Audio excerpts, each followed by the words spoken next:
Pak Rafael, Pak Asep selaku Ketua Tim Pusdiklat, Pak Imbu, dan Pak Andri, BNPB, rekan saya. Terima kasih Pak sudah bersedia dan tamu undangan lainnya pada kegiatan hari ini untuk Diklat PKP 12 tahun 2025. Sebelum saya perkenalkan, saya Ririn, saya mewakili kelompok satu yang terdiri dari 11 orang. Saya diberikan amanah untuk mempresentasikan hasil studi lapangan BNPB pada hari Rabu kalau tidak salah, kalau enggak hari Selasa ya Pak, saya lupa. Terus kemudian sebelum saya melanjutkan paparan, saya ingin mengajak Bapak Ibu, teman-teman di sini untuk merenungi bahwa bencana alam itu tidak bisa dicegah kedatangannya, tetapi kita bisa meminimalisir dampak resiko yang ditimbulkan. Nah, renungan ini akan kami tuangkan di dalam bentuk presentasi dan video advokasi.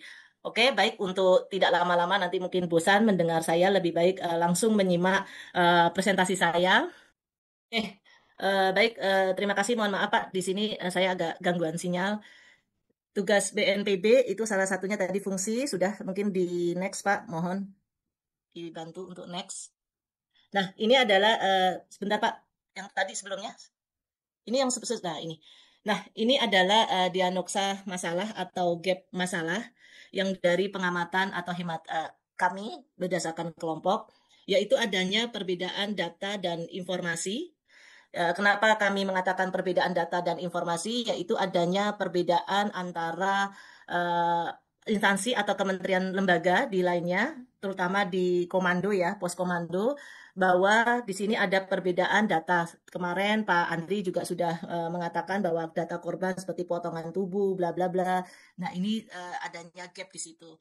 Terus kemudian hierarki tanggap darurat. Di sini pun juga ada tumpang tindih antara pusat dengan daerah di mana terkait bencana lokal seperti itu. Karena BBBD itu kalau dari pengamatan kami di bawah pemerintah daerah seperti itu, tidak berada langsung di BNPB seperti itu Pak. Nah ini dikhawatirkan bisa menimbulkan gap informasi seperti itu. Terus kemudian otoritas atau kebijakan ini bervariasi, yaitu tidak adanya penanggung jawab informasi yang jelas. Dalam hal ini adalah narasumber Bapak Ibu. Jadi di antara BBBD daerah ketika ada bencana itu belum ada, hanya beberapa yang sudah, tetapi belum ada resminya untuk narasumber kalau misalkan ada terjadi bencana alam. Dan ini kita menganggapnya adanya gap otoritas dan kebijakan. Terus kemudian prosedur dan standar, ini belum adanya SOP early action dan parameter standar bencana antara pusat dengan daerah. Tempo lalu Pak Andri juga mengatakan bahwa belum ada penekanan sirene di penekanan di daerah, tingkat daerah seperti itu. Nah ini sebenarnya perlu adanya SOP seperti itu dan adanya parameter yang dilihat dari jumlah korban, kerusakan. Nah ini juga belum ada gitu Pak. Itu dari pengamatan kami. Jadi adanya perspektif di daerahnya masing-masing seperti itu. Next. Nah, ini adalah kondisi yang diharapkan atau usulan ya, setidaknya ada sekilas usulan dari kami terkait bad practice yang ada di BNPB seperti itu. Itu adanya pengawasan ketat. Jadi implementasi aturan kewenangan pos komando dalam penyampaian informasi ini perlu dilakukan pengawasan dan evaluasi, Pak. Jadi adanya pengukuran seberapa efektifnya dilakukan atau diadakannya pos komando itu atau posko komando di tingkat daerah maupun nasional seperti itu ya. Terus kemudian juru bicara tadi seperti yang saya katakan ketika bencananya levelnya di skala lokal, kabupaten, kota. Nah ini perlu adanya penunjukan juru bicara dengan SK nasional. Ini penting kita lakukan karena perlu ada legalitas, jadi tidak perlu saling tunggu atau bagaimana karena publik ini harus segera cepat mendapatkan informasi begitu. Terus kemudian standar baku ini adanya standar struktur infrastruktur organisasi BBBD. Jadi harus ada struktur yang baku tadi terkait tumpang tindih tugas antara pusat dengan daerah. Terus kemudian perlu penyempurnaan secara berkelanjutan. Ini adanya pembangunan disaster risk reduction legislation ini untuk mendapatkan satu data seperti itu. Ini perlu adanya penyempurnaan dan perbaikan serta evaluasi. Terus kemudian dari kacamata kami, khususnya saya pribadi Pak, ini hasil diskusi kami bahwa adanya strukturisasi BPBD. Nah, kami baru tahu kalau saya pribadi itu dipikirnya kalau orang awam itu BPBD itu di bawah BNPB seperti itu, seperti halnya BNPB daerah. Nah, ini dari pengkajian struktur itu perlu dikaji apakah memungkinkan bahwa BPBD itu di bawah BNPB.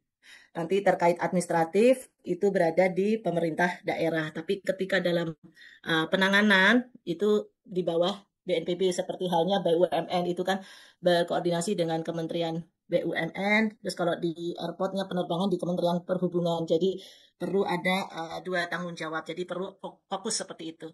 Terus penyempurnaan SOP ini sangat penting karena adanya penekanan sirene dan kemarin sepertinya Pak Andri dan narasumber dari BNPB belum menyinggung terkait komunikasi darurat SOP-nya sampai ke daerah sebagai karena notabene BNPB ini adalah di peranan hilir seperti itu. Terus kemudian standarisasi parameter ini penting dibuat tadi seperti yang kami katakan di slide sebelumnya bahwa parameter status tanggap darurat ini penting dilakukan. Oke, next. Ini karena dikasih waktu sangat singkat oleh mentor ya, pengajar seperti itu. Ini gagasan perubahan inisiatif strategis. Nah, ini yang perlu yang dari hasil pengamatan kami portal dengan masalah-masalah itu BNPB sudah membuat apa ya solusi ya yaitu portal satu data, Inaris Persona, diorama bencana, studio BNPB TV dan Mosipena seperti itu. Ini sangat bagus bagi kami. Oke, lanjut. Lanjut, Pak. Izin.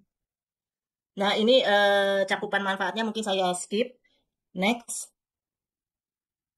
Ini adalah aspek pendukungnya karena BNPB itu setingkat ke kementerian bahwa tentunya tidak seperti BMKG ya, Bapak Ibu sangat disayangkan. Nah, ini anggarannya mungkin cukup memadai untuk pembuatan seperti ini karena di BMKG sendiri studio TV yang tempo lalu sudah mau dijajakin batal. Terus diorama itu juga sempat mau dijajakin tahun ini juga karena tendara efisiensi akan ditunda seperti itu. Jadi sebetulnya kita sudah memulai wacana diorama dan video mapping. Terus kemudian rencana aksinya ini sangat bagus BNPB yaitu menjalin hubungan dengan stakeholders, melibatkan masyarakat inklusif, terus kemudian gencatan forum resiko bencana, terus kemudian diskusi komprehensif sistem peringatan dini. Oke, selanjutnya Pak, mohon bisa. Nah, ini adalah lesson learn-nya dari Stula bahwa dukungan pimpinan stakeholders ini BNPB sudah mengimplementasikannya yaitu kolaborasi dan desentralisasi kewenangan. Desentralisasi kewenangan itu sangat ada plus minusnya. Minusnya itu daerah mempunyai kewenangan dalam penanganan bencana di tingkat daerahnya, tetapi minusnya itu banyak miskom, terus kemudian mungkin ada kesalahan dalam komando seperti itu, terus BNPB dalam hal ini hanya melakukan pendampingan begitu. Terus partisipasi sejak awal ini sangat bagus dari BNPB, BMKG perlu mengikuti ini Pak. Jadi perlu ada partisipasi dari masyarakat tentunya dari eksternal stakeholders. Terus keterlibatan masyarakat inklusif atau GEZI ini BMKG belum menerapkan secara optimal seperti BNPB. Terus pemberdayaan staf, terus kemudian pemberdayaan masyarakat itu simulasi. Ini BMKG sudah dilakukan, tapi perlu digencarkan, libatkan sektor dunia usaha. Mungkin BMKG belum optimal juga. Terus kemudian libatkan sekolah. Mungkin BMKG bisa membentuk forum masyarakat petani milenial. Itu juga bisa yang disahkan oleh pimpinan tertinggi begitu. Atau libatkan forum masyarakat Gen Z seperti itu yang pemerhati petani. Seperti itulah. Jadi perlu ada perubahan-perubahan di dalam organisasi BMKG. Oke, lanjut. Nah, ini adalah pengendalian pekerjaan. Di sini dari kacamata kami bahwa adanya perencanaan dan kebijakan data berbasis bencana, kawasan rawan bencana dalam RDTR atau data bencana Indonesia, implementasi penguatan infrastruktur, mungkin perlu ada penyempurnaan juga Pak, perlu evaluasi yang secara berkesinambungan. karena kita ada mata rantai bencana yang tidak boleh putus Pak dari hulu hingga ke hilir baik itu teknis maupun administratif. Terus kemudian pengendalian pelaksanaan layanan BMKG mohon maaf BNPB itu melakukan pengawasan dan audit terkait kode identitas bencana. KIB ini harus hati-hati dalam pengawasannya. Saya paham ini tantangan terbesar dalam memberikan kode. Terus portal satu data bencana mungkin bisa mengembangkan sayap-sayapnya Pak untuk menjaring mungkin ada beberapa kementerian, misalkan Kementerian Perhubungan itu kan juga resiko dari kecelakaan. Terus strategi pengawasan, pusat informasi bencana, kemitraan dengan media dan penggunaan media sosial. Oke, lanjut. Lanjut. Ini advokasi, Pak. Ini terakhir satu lagi, yaitu pemetaan stakeholders itu adalah internal. Kita ada pejabat dan tim pelaksana BNPB eksternal seperti ini. Nggak perlu kami sebutkan ya Pak karena waktu. Terus kemudian strategi komunikasinya ini sangat banyak melalui saluran-saluran komunikasi ya. Ada diorama, peringatan dini. Terus kemudian hasil advokasinya, dari hasil advokasi ini kami yang nanti akan dibuat video Pak. Jadi salah satunya yang berhubungan atau memiliki korelasi dengan BMKG adalah peningkatan kapasitas masyarakat dan menggunakan teknologi. Nah, ini yang nantinya kita akan mendukung karena kita adalah pemerintah. Jadi kalau keluar ke masyarakat ya kita pemerintah, masyarakat tidak mengenal itu BNPB, BMKG, tapi masyarakat ingin tahu apa sih dampaknya, bagaimana kita melakukan ketika bencana itu dampaknya bisa dikurangi. Itu masyarakat hanya menilai itu. Terus kemudian strategi advokasinya, ini kami juga dalam pembuatan video mencerminkan adanya perlibatan masyarakat, terus kemudian peningkatan kapasitas dan melibatkan stakeholders. Oke, lanjut. Nah, ini mungkin Pak Andri belum ada linknya karena presentasi yang saya share di grup itu sudah ada linknya Pak Imbu. Ini mungkin Pak salah men-share. Tadi mohon atau Bapak lainnya bisa share video seperti itu. Sebetulnya ini tadi, ini sudah, sebentar, lanjut Pak. Tadi yang previous.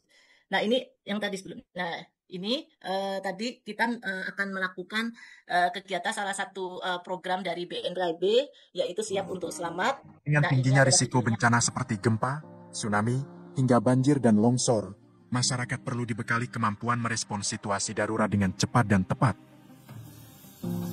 Indonesia adalah satu dari 35 negara dengan tingkat potensi risiko bencana paling tinggi di dunia. Letak Indonesia di cincin api dan 3 lempeng tektonik membuatnya rawan gempa, tsunami, letusan gunung, dan longsor. Gempa tak membunuh, tapi bangunan rapuh dan kurangnya pemahaman risiko yang membahayakan keselamatan. Pemerintah menempatkan edukasi kesiapsiagaan gempa sebagai upaya utama dalam mengurangi dampak risikonya. Sebagai dukungan pada program Siap untuk Selamat, BMKG gelar simulasi gempa dengan metode drop, cover, and hold down. Kenali risiko bencana, bangun kesadaran, dan selamatkan jiwa manusia.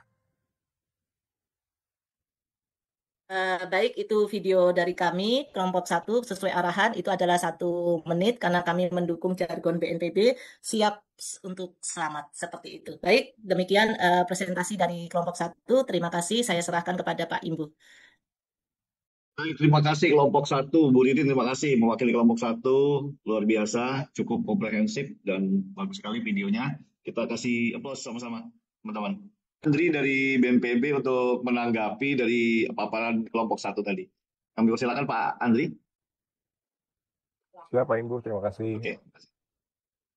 Terima kasih Mbak Ririn dan teman-teman dari kelompok 1. Menarik untuk paparannya terkait ada dengan dari pedoman, ada gap dan sebagainya, parameter, ada juru bicara dengan SK nasional dan BPBD memang tidak di bawah BNPB, standarisasi parameter untuk SOP dan sebagainya. Mungkin tambahan aja ada info terbaru juga, kami BNPB sedang membentuk kerjasama dengan Mendagri, membentuk rancangan Permendagri tentang pedoman, pembentukan dan nomenklatur BPBD.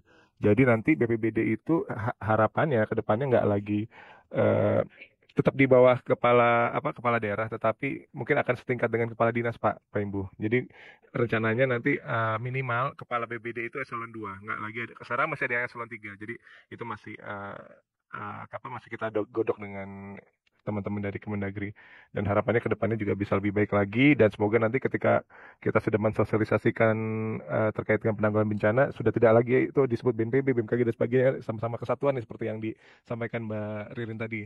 Jadi intinya untuk menyelamatkan atau menyelamatkan manusia lebih banyak dan tidak ada korban lagi dan mengurangi dampak bencana. Terima kasih kelompok satu, sangat bagus untuk presentasinya. Kembali ke Pak Imbu. Bisa dengar suara saya? Pagi Pak Imbu, monitor Baik.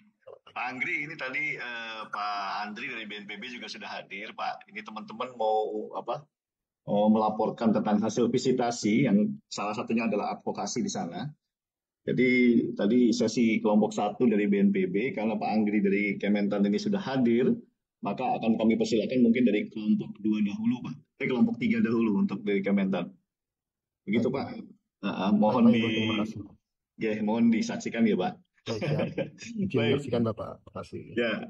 Pak Anggri, Bapak Ibu, sebelumnya kami izin perkenalkan karena ada pepatah tidak kenal maka tidak sayang. Jadi kami dari kelompok 3, Pak, mendapatkan tugas untuk memberikan informasi terkait dengan studi lapangan Kementerian Pertanian yang hubungannya dengan tugas dan tanggung jawab kami dalam diklat pelatihan pengawas ini. Dari kami ada beberapa personil, Pak. Yang pertama saya, kemudian Pak Endang, ada Bu Fitri, Bu Ida, Pak Tito, Pak Moksen, Pak Riki, Pak Supartoyo, Pak Sutikno, Pak Yoga, dan Bu Yuna. Kami dari asalnya dari seluruh wilayah Indonesia, Pak. Jadi beragam-ragam, ada dari saya dan Pak Yoga dari Maluku Utara dan juga sampai ke beberapa teman-teman di wilayah Kufar di Maluku, Pak. Singkatnya, Pak, izin kami sedikit memaparkan terkait dengan profil Kementerian RI yang kami ringkas berdasarkan presentasi yang dilakukan oleh Bapak. RI ini didirikan sejak masa kolonial ya Pak, pada tahun 1905, yang kini menjadi institusi strategis nasional yaitu Kementerian Pertanian, seperti sekarang yang berdasarkan Peraturan Presiden Nomor 47 Tahun 2009. Kemudian visinya tahun 2020-2024 yaitu pertanian yang maju, mandiri, dan modern. Kemudian terfokus pada produksi, kemudian teknologi pertanian, dan kesejahteraan petani. Ya, untuk studi lapangan yang kami lakukan kemarin, Pak Anggri, mohon izin kami menangkap beberapa permasalahan dan juga kondisi ideal yang dapat kami sampaikan. Ini menjadi juga pelajaran bagi kami dan juga bagi Kementan untuk bagaimana tindak lanjut ke depan, tujuannya yaitu untuk kesejahteraan masyarakat, Pak. Izin, permasalahan ada 3 yang kami temui, Pak. Yaitu yang pertama, ketidaksesuaian data manual dengan data remote sensing atau data satelit, di mana kami rasa untuk interpretasi atau scanning data yang ada di di satelit untuk menghasilkan input data di aplikasi Syscrop yaitu 10 hingga 15 hari, itu waktu scanan datanya itu kami rasa terlalu panjang, Pak Andri. Izin, apakah nanti dari segi satelitnya atau dari segi sistemnya permasalahannya seperti apa, tetapi dari kami masyarakat yang melihat kondisi ini merasa bahwa lamanya hasil pengamatan dari satelit Sentinel ini yaitu 10-15 hari ini dapat mempengaruhi juga keakuratan data terhadap kondisi aktual yang memungkinkan adanya ketidaksesuaian, begitu Pak. Kemudian yang kedua terkait dengan SDM, di mana SDM belum merata menguasai Syscrop. Nah ini kami rasa juga masih belum meratanya SDM dalam menguasai teknologi ini, padahal teknologi ini sangat potensial, Pak, mendukung perencanaan masa tanam dan masa panen seperti itu. Kemudian yang berikut terkait dengan data cuaca BMKG yang belum terintegrasi pada aplikasi Syscrop ini. Nah, di sini kami lihat sendiri juga bahwa dalam output atau keluaran dari aplikasi ini belum memperhatikan juga, belum mengkombinasikan ya, belum terintegrasi secara langsung dengan data cuaca dan iklim dari BMKG, sehingga rekomendasi masa tanam yang dihasilkan ini berisiko tidak sesuai dengan kondisi iklim aktual di lapangan, Pak. Seperti kita ketahui bahwa informasi dari BMKG ini ada data perkiraan cuaca harian, kemudian perkiraan cuaca 3 harian, mingguan, bahkan juga bisa bulanan, dan perkiraan musim seperti itu, Pak. Sehingga yang kami rasa permasalahan-permasalahan ini yang dapat yang muncul pada visitasi atau studi lapangan ini. Kemudian kondisi idealnya, Pak, izin. Jadi kondisi idealnya adanya data akurat dan real time. Jadi dari segi scanannya tadi satelit Sentinel itu, Pak, itu bisa mungkin bisa lebih diperkecil ya, apakah bisa 5 hari atau bisa lebih durasi scan daripada satelit itu bisa diperkecil. Kemudian itu bisa real time, Pak. Jadi bisa real time sehingga masyarakat yang memakai juga tidak dalam tanda kutip tidak berpikiran bahwa ini datanya sudah data lampau. Padahal input datanya yang tadi mempertimbangkan data citra satelit dan lain-lain itu Pak. Kemudian yang berikut terkait dengan SDM. Nah, ini SDM yang apa? Di mana seluruh petugas lapangan itu termasuk penyuluh pertanian. Nah, ada juga ya Pak Andri, Brigade Pangan itu memiliki kapasitas digital yang memadai Pak. Dan secara aktif menggunakan Syscrop, aplikasi yang sangat baik ini Pak. Jadi menurut kami kondisi idealnya itu mereka terlatih Pak dalam input data, kemudian interpretasi hasilnya, serta pemanfaatan fitur-fitur analisis spasial dan temporal dalam aplikasi Pak. Kemudian mungkin adanya tersedianya pelatihan secara berkala, kemudian dukungan teknis dan media pembelajaran digital yang menjamin penggunaan sistem ini yang berkelanjutan dan mandiri di seluruh wilayah Pak. Kemudian yang berikut terkait dengan integrasi penuh Syscrop dan data BMKG Pak. Jadi Syscrop terintegrasi secara langsung dengan sistem data iklim kami, data cuaca dan iklim, yang dimana ada perakiraan musim dari BMKG salah satunya. Kemudian sehingga Syscrop ini dia mampu memberikan rekomendasi masa tanam, kemudian varietas dan strategi budidaya yang disesuaikan dengan kondisi iklim kondisi iklim setempat Pak. Karena kita ketahui di wilayah saya Halmahera Selatan dengan di wilayah pertanian di contohnya di Tombariri kemarin yang disampaikan oleh Pak Riki itu pasti berbeda Pak dari segi karakteristik iklim lokalnya. Kemudian dia mampu juga Pak mengantisipasi risiko iklim ekstrim seperti kekeringan atau banjir seperti itu. Kemudian yang berikut terkait dengan rekomendasi dan inovasi Pak. Jadi rekomendasi kami dari kelompok 3 itu ada 4 Pak. Yang pertama dalam fokus kami yaitu di optimalisasi Syscrop 2.0 Pak ya. Jadi yang pertama integrasi data BMKG yang saya sampaikan tadi, data cuaca dan iklim. Adanya fitur early warning Pak, adanya fitur early warning. Kemudian sinergi dengan aplikasi juga siap tanam, karena ada aplikasi siap tanam. Dan ini juga tidak kalah penting Pak, yaitu operasi modifikasi cuaca untuk mendukung wilayah-wilayah yang mungkin secara perkiraan cuaca BMKG dan melihat kondisi kondisi lingkungan dan juga kondisi pertanian di suatu wilayah itu memungkinkan untuk melakukan operasi modifikasi cuaca. Seperti kekeringan di suatu wilayah kita bisa berkolaborasi karena di BMKG sekarang sudah ada kedeputian modifikasi cuaca Pak, sehingga meminimalisir wilayah-wilayah yang dapat berdampak akibat cuaca ekstrim tersebut. Apakah itu ada kekeringan, kemudian ada juga hujan terlalu banyak sehingga merugikan petani yang ada di wilayah tersebut. Kemudian manfaatnya Pak, izin kami memberikan sedikit manfaat dari rekomendasi dan inovasi, yaitu otomatis keputusannya lebih presisi Pak ya dalam mengambil kebijakan, kemudian panen dapat meningkat dan juga resiko-resiko gagal panen atau resiko-resiko lainnya yang ada pada petani itu kita tekan atau kita dapat turunkan seperti itu. Dalam lesson dan praktek studi lapangan ini Pak, kami melihat ada beberapa hal yang positif dari Kementerian Pertanian, yaitu yang pertama komitmen pimpinan. Di sini ada transparan, terbuka dan feedback. Untuk salah satunya terkait dengan transparansi dan kualitas pelayanan publik itu terbukti dari penerapan standar pelayanan Pak. Kemudian ada pengukuran indeks kepuasan dan keterbukaan terhadap feedback dari berbagai pihak. Contoh nyata yaitu adalah peninjauan dan monitoring langsung terhadap program swasembada pangan yang dilakukan oleh Pak Menteri Pak di wilayah-wilayah yang swasembada pangan. Kemudian yang berikut terkait dengan pemberdayaan staf. Di sini dalam pemberdayaan staf itu adanya staf yang diberdayakan terutama penggunaan aplikasi modern Syscrop ini. Jadi bisa juga kita meminimalisir atau memberikan pemberdayaan secara langsung dalam dalam staf yang ada di Kementerian Pertanian. Kemudian yang berikut terkait dengan pemberdayaan masyarakat. Di sini pemberdayaan masyarakat ada pelatihan literasi digital, di mana dalam pemberdayaan masyarakat yang kami fokuskan yaitu salah satunya terkait dengan regenerasi petani melalui Brigade Pangan Pak. Mana salah satu bentuk kepemimpinan transformatif juga menurut kami yang menonjol adanya Brigade Pangan ini. Menurut kami inisiatif ini melibatkan generasi muda, khususnya anak-anak petani untuk mengadopsi teknologi pertanian modern. Ini respon strategis Pak terhadap tantangan regenerasi petani yang sekaligus membuka ruang partisipasi kepada generasi-generasi muda. Seperti contohnya di wilayah Bali Pak, di wilayah negara itu kan banyak pertanian, tetapi semakin hari di wilayah sana itu banyak anak-anak petani yang tidak lagi melanjutkan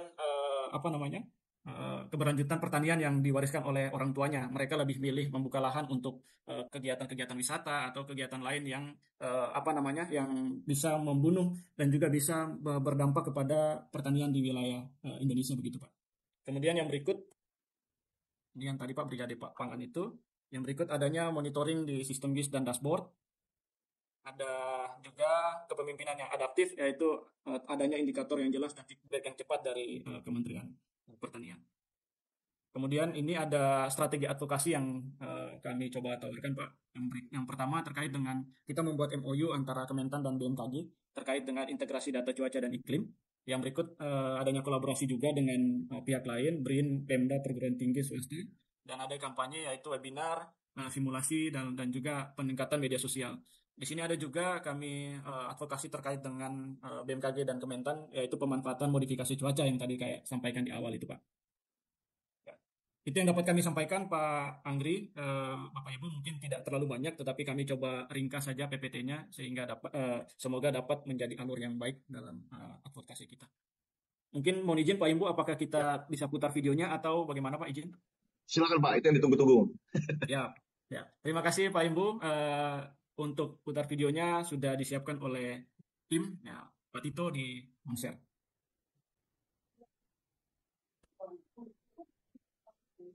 Apakah sudah terlihat? Sudah? Oke, tinggal di play aja. Ya, tinggal di play. Ya.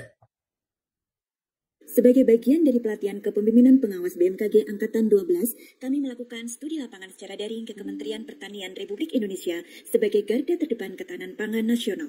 Poin-poin pidato Bapak Presiden termasuk mencanangkan Asta-Cita, salah satunya adalah harus segera swasembada pangan, sesingkat-singkatnya. Dari pengamatan daring kami, terlihat potensi besar dalam integrasi data dan pemanfaatan teknologi.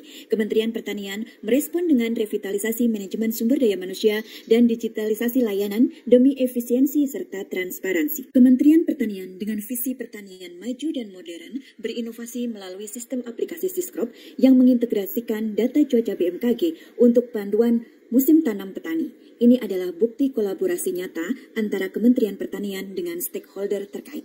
Sejauh mana inovasi ini menjangkau masyarakat, atau kalau dalam hal ini menjangkau petani? Apakah sudah sejauh mana jangkauan terhadap aplikasi petani bisa menjangkau aplikasi ini, Pak? Apakah sudah dan apa dampak bagi petani setelah adanya inovasi tersebut? Kami memetik banyak pelajaran penting selama studi lapangan ini, di antaranya adalah kepemimpinan transformasional, urgensi kolaborasi lintas sektor, dan strategi manajemen risiko di sektor pangan. Dari Brigade Pangan hingga e-monitoring semua terintegrasi. Dalam kegiatan studi lapangan ini ada beberapa hal yang dapat menjadi bahan advokasi, diantaranya pembuatan MOU atau perjanjian kerjasama antara Kementerian Pertanian dan BMKG yang dapat menjadi langkah strategis dalam mewujudkan integrasi data lintas sektor. Kerjasama ini mencakup pemanfaatan data perakiraan cuaca dan iklim harian, dasarian, hingga musiman ke dalam sistem Siskrop agar rekomendasi tanam lebih akurat dan adaptif. Selain itu, dukungan modifikasi cuaca dari BMKG juga dapat dimanfaatkan untuk mengurangi resiko gagal panen akibat kekeringan atau hujan ekstrim. Integrasi ini diharapkan mampu memperkuat ketahanan pangan nasional dan mendukung percepatan program swasembada pangan secara berkelanjutan. Pengalaman ini memperkuat komitmen kami di BMKG untuk terus bersinergi mendukung ketahanan pangan nasional melalui data iklim akurat. Bersama kita wujudkan Indonesia maju. Kami persilakan Pak Anggri, waktu dan kesempatannya. Silakan. Baik, terima kasih Pak Imbu. Pak, suara saya terdengar Pak Imbu ya? Bagus Pak, jelas Pak. Baik, terima kasih Pak Ben dan tim kelompok 3. Selamat Pak Ben dan tim sudah menyelesaikan visitasi terkait dengan Kementan. Jadi sudah di-summarize terkait 3 narasumber yang kemarin sudah memberikan informasi dari Bu Karo, kemudian dari PPVT, Bu Sintia, dan dari Siskrop untuk invasinya. Pak Ben, mungkin saya hanya meng-highlight satu Pak Ben terkait dengan yang Siskrop. Pak Ben, tadi disampaikan bahwasanya data manual dengan remote sensing yang 10-15 hari delay ini masih terlalu lama. Mungkin tadi Pak Ben menyarankan kalau bisa diperkecil menjadi 5 hari dan real time. Saya perlu sampaikan Pak Ben, Pak Imbu, bahwasanya data Siskrop yang kita gunakan saat ini memang free ya Pak ya, bebas dari biaya, dan data real time itu bisa didapat Pak. Kemudian siklus siklus putaran satelitnya itu juga bisa diperkecil, namun ini akan menimbulkan efek biaya Pak, dan biaya itu nggak sedikit Pak, bisa sampai berapa miliar itu dalam sekali akuisisi data si satelit itu. Jadi kenapa kita pilih penggunaan Sentinel 1? Yang pertama memang dia gratis, yang kedua adalah ini mungkin yang sedikit substansi ya Pak, bahwasanya penggunaan real time yang tadi Pak Ben dan tim kelompok 3 sampaikan untuk pertumbuhan tanaman sepertinya masih kurang begitu make sense ya Pak kalau kita menggunakan real time atau 5 harian sekali, karena kan pertumbuhan tanaman itu kan kita bagi based on pertumbuhan tadi Pak, fase pertumbuhannya. Jadi kita menggunakan Sentinel 1 yang memang dia bisa kita adjust untuk menyesuaikan dengan pertumbuhan tanaman, fase pertumbuhan tanaman. Jadi memang selain alasannya murah dan juga tadi Pak, fase pertumbuhan tanaman itu kan tidak harian ya, harian sih betul dia tumbuh, tapi tidak begitu terlihat. Dan memang kita sudah mengkelompokkan, mengagregasi pertumbuhan tanamannya itu based on tadi Pak, umur dan juga pertumbuhan si tanaman itu sendiri. Sehingga kita menggunakan si Sentinel-1. Mungkin itu Pak Imbu, Pak Ben, sekali lagi selamat sudah menyelesaikan visitasi ini dan semoga sukses selalu Pak Ben dan kelompok 3 serta teman-teman yang lain. Mungkin itu Pak Imbu, terima kasih. Terima kasih Pak Angri. Mungkin itu saja Pak Angri. Yang lain? Iya. Kalau yang terkait Biro Oke dan juga PVVT mungkin ada tim yang lain Bapak, Pak Imbu. Oh iya. Baik Pak. Menurut Pak Andri sudah harusnya tidak ini apa ya? Tidak apa sudah sesuai ya Pak datanya itu. Karena tidak perlu di karena memang based on itu tadi Pak, pertumbuhan tanaman Pak. Kalau harian, kecuali kalau memang untuk intelijen ya Pak, itu memang perlu harian, perlu yang real time pada saat itu seperti apa. Tapi kalau untuk yang pertumbuhan tanaman dan memang outputnya adalah nanti di hasilnya, jadi kita sudah menelaah tadi berdasarkan dengan pertumbuhan tanamannya Bapak. Baik, terima kasih Pak Angri. Saya kembalikan ke kelompok 3, boleh Pak ya? Bagaimana kelompok 3? Pak Ben? Siap Pak, nanti mungkin ditambahkan teman-teman jika ada. Baik Pak Angri, terima kasih banyak atas penyampaiannya, konfirmasinya. Mungkin juga maksud kami disampaikan itu mungkin pada saat rentang dia scanan tadi ada cuaca-cuaca ekstrim yang terjadi di lokasi tersebut Pak, yang dapat mempengaruhi yang pertama ketersediaan air ya Pak ya pada output data yang ada di aplikasi Syscrop sendiri, karena di situ kan ada berapa ton ketersediaan air, kemudian informasi-informasi yang lainnya. Mungkin dari kami kelompok 3 salah satunya menyasar ke sana Pak, terkait